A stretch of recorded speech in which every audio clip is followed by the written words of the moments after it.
The recent clashes have thrust Burundi into the limelight for the wrong reasons and restored memories of the pre-2005 civil conflict.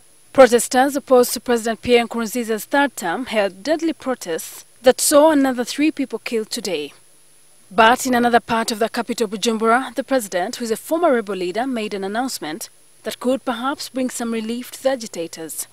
President Nkurunziza said, and I quote, "I take fact of the ruling of the Constitutional Court in its entirety, and am committed to respecting it. I wish to inform the national and international community that, if re-elected, this will be my final term as provided in the ruling of the Constitutional Court."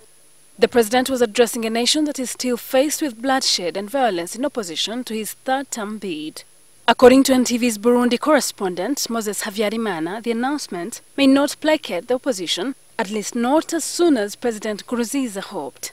I've talked to one of the opposition leaders, he's called Agatogwasa, one of the former rebel group, FNL rebel group.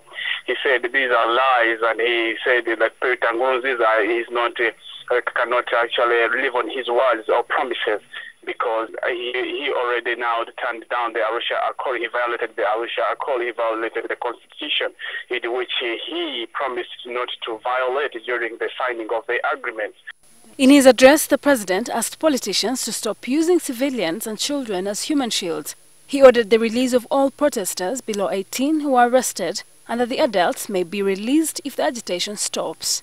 As a part of the healing process, the president added thus, and I quote, 17 people have been killed in almost daily protests since Mr. Nkurunziza announced late last month that he would seek to extend his 10-year rule.